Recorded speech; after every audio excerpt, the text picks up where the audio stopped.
So we just arrived in Kyiv, the capital of Ukraine. It's 5:30 in the morning. We are tired as fuck, and we are going to find a McDonald's and just take a break in there, get some breakfast, stuff like that. And then we'll check into our hotel and explore the city afterwards. But yeah, as I said, tired as fuck. We haven't got any sleep tonight. So yeah. And if you look here, I don't know if you can see that Samsung building, but I'm pretty sure it was hit by something at some point, and they are on their way to replacing it. That's interesting. But now it's time to find the metro and get to the center of the city, the famous Maidan Square.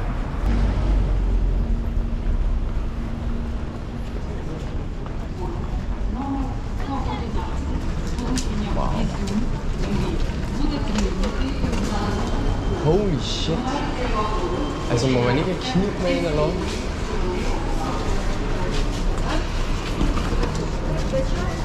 Okay, so we're definitely not going through that scanner because we got knives and stuff like that, and they will probably be getting called out if we walk through.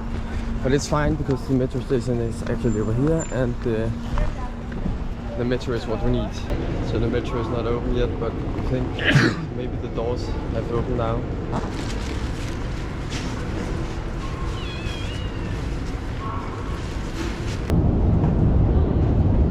We just came out the metro, and listen, just listen.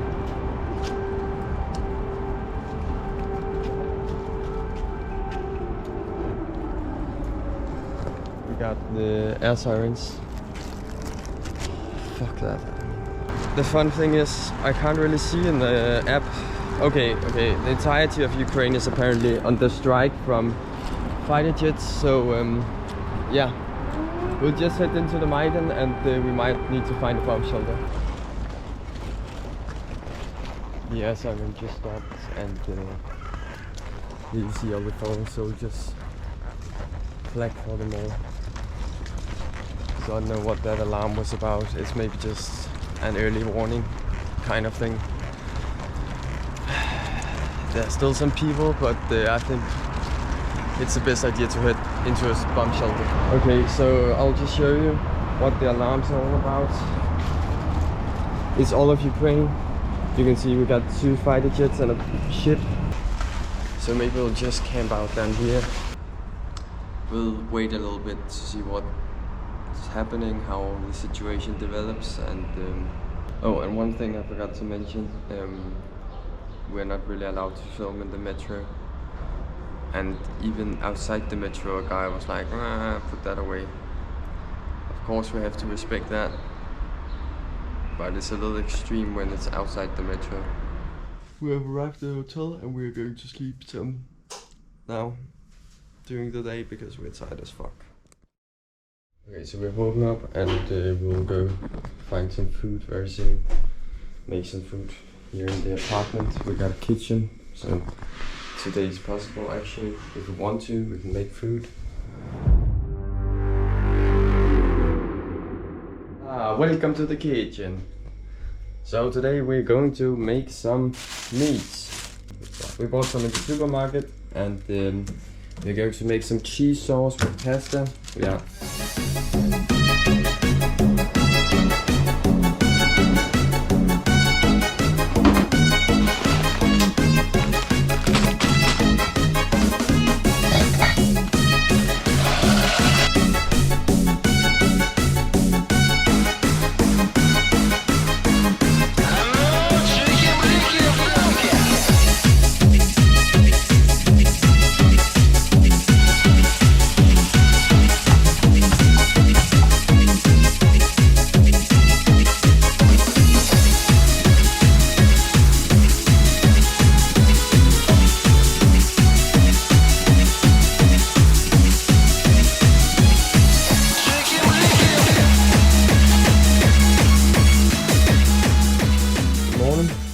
Got enough sleep now, and I think we're like recovered from yesterday's long bus ride. No alarms tonight. Amazing. So we'll explore the capital. Alright, so right over here we got the Arsenalna station, which is the deepest metro station in the world. We couldn't film because of the rules down here, but that's how it is. Now we'll head to some of the things we can see in Kyiv and explore it.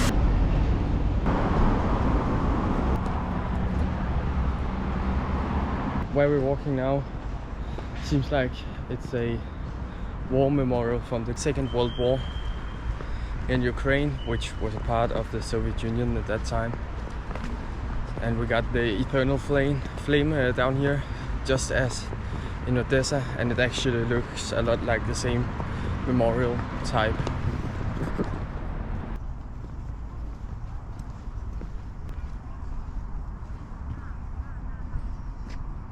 So right behind me you see we got Kyiv.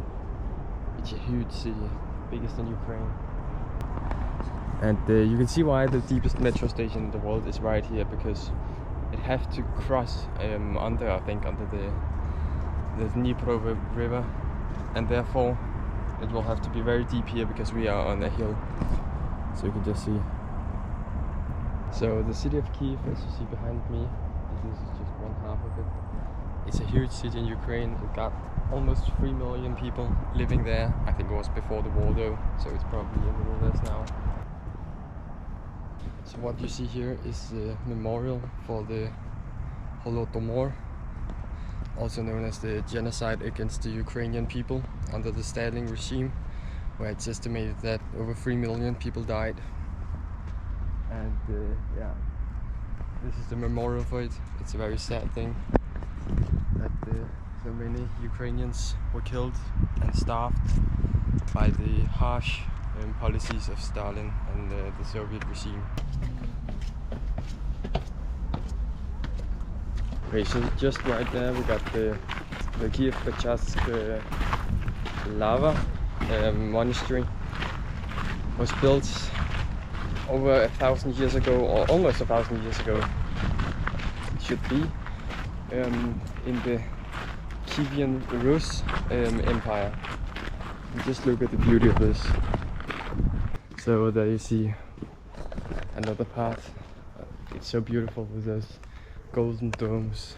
Really a beautiful East Orthodox church.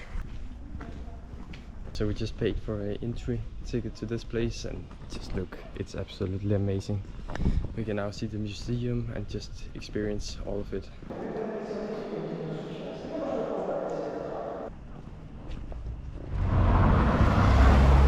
So look what we just found. Beautiful. Let's see what it is. So we just stumbled upon this like military open site where you can see, wow, whoa, where you can see like military stuff, and some of it might actually have been used in the war. So here is looks like a Nova, I don't know what it is, a delivery service vehicle. Was used in the city of Izium in the Kyiv region, and on March the 7th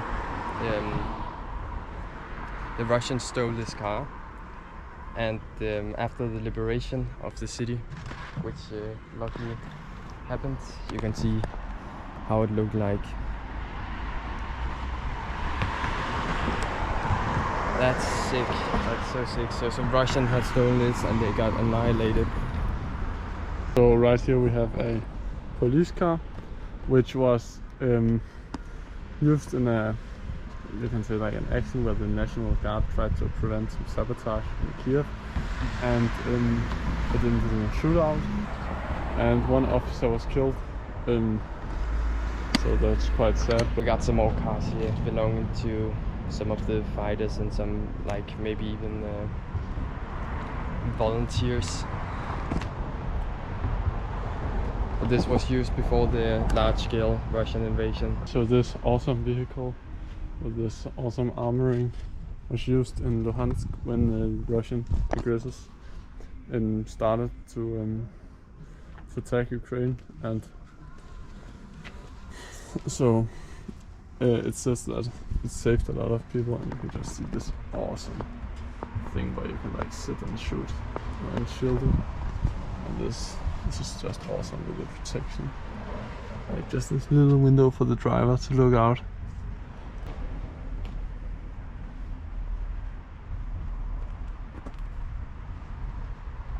So this is a like sort of a multiple rocket launcher system. It's called BM-21.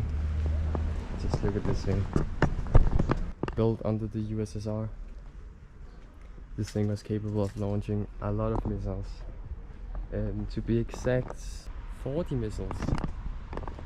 Very cool system. This was a Ukrainian Su-24 tactical bomber that got shot down in the Russian invasion.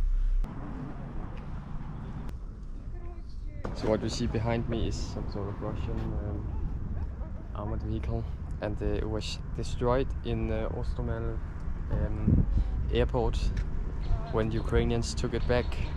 So we got some more vehicles taken by Ukrainians, and this got a direct hit on its armor. Probably set fire to something. To Moscow, and it's probably pointed in the direction of Moscow. Very cool. So we're just walking around this park, and it just continues and continues to be new stuff to look at. I mean, we've spent half of the day over here already, and look at this. So these are just some old tanks that haven't been deployed in the war.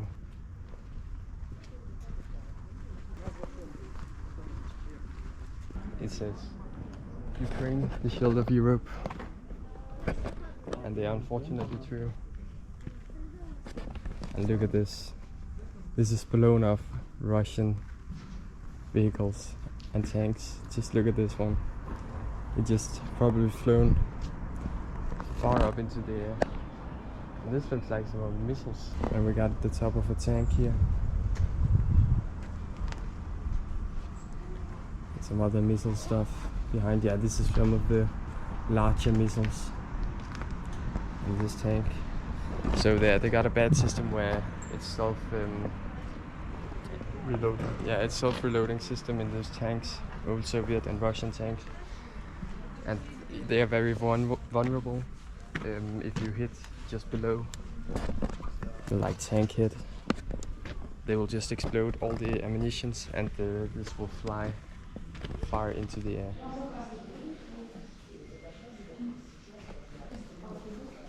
So you can just see a lot of old Russian equipment. Okay, so an old babushka working here showed us the way down here, and this looks sick. The basement. So let's explore it. Here we see more of the civil stuff from the wall. We hear some of the personal stories from poor civil Ukrainians. See a lot of personal belongings on the floor.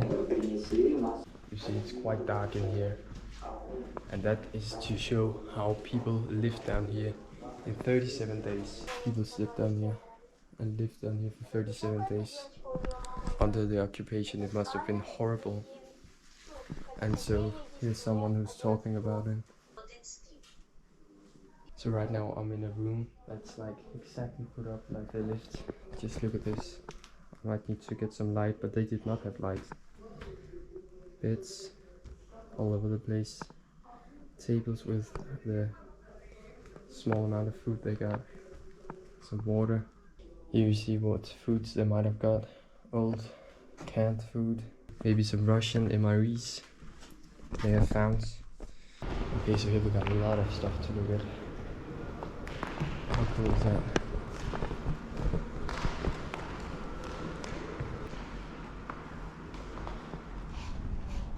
Okay, so we must admit this will be a lot of a war video where we look at old Soviet war machines and some that has been destroyed. But we are, after all, in Ukraine, a war-torn country, and it's just too cool to miss.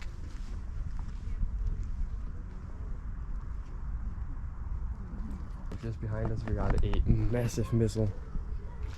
Is it nuclear? It might be nuclear. Okay, so this is actually a ground-to-ground missile. And it was the ones they used in the Cuba crisis. Here we got a whole lot of old artillery systems. And on the other side we got a lot of different tanks, armored vehicles. What is that? An armored boat or something? Looks sick. Look at these tanks. Got a mine, torpedoes, cannons, and this mini ship looks very cool. Look what we got behind us here, over there, big one. It looks like it's a tank for train tracks, which makes sense in Russia and the Soviet Union and Ukraine, where they got a lot of train tracks. And they got on both sides. They got the artillery cannons. Looks very funny, but very cool. And we got the T-64 here. It's actually used in the war at this moment. So what we see behind me is a truck with a launch system that were to launch ground-to-ground missiles, and these were able to go nuclear actually. It looked like those they drive through Moscow once a year or maybe more times, and they threatened European with. It's just probably a lot older version, but it's still very surreal to see it. So the large statue you see behind me was built under the Soviet rule here in Kyiv, Ukraine, and it originally was named Mother's Motherland, which referred to the Soviet Union, but here last year they renamed it to the Mother Ukraine because of the war and the Russian aggression against the Ukraine. They also took the shield and changed it. Before it was the Soviet sign, and now they changed it with the Ukrainian coat of arms. So, and then you have 3 more tanks down there. And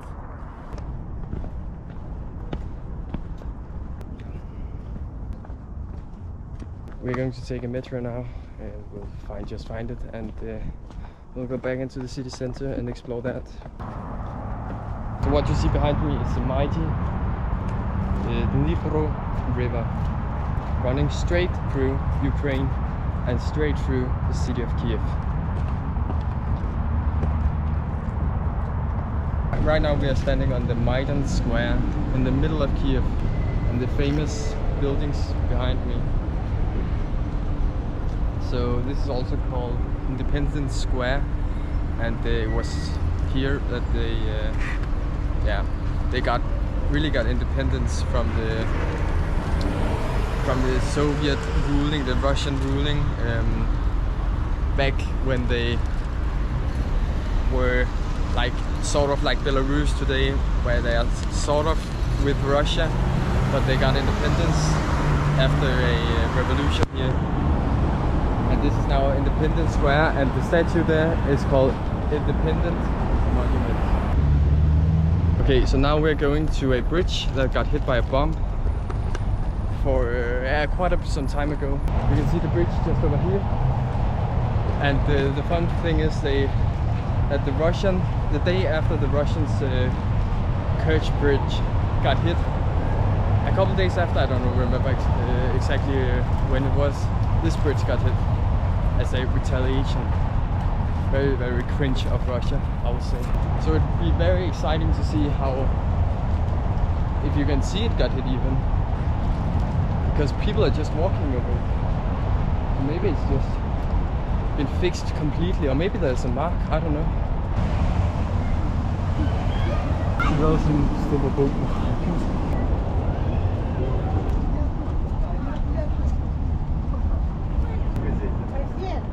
Okay, no marks on that bridge. I'm pretty sure it was the bridge, the pedestrian bridge. That guy got hit by a missile, but it's quite some time ago, over a year I think.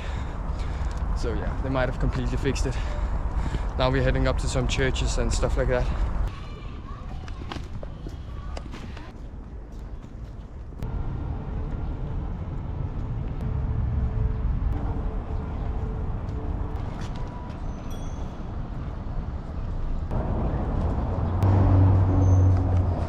got some rockets, and this might be the amount of people who died from it underneath. Here we got some different stuff in Dnipro, Isham,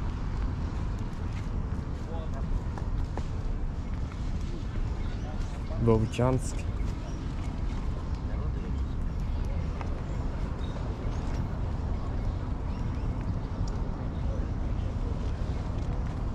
Kryvyi,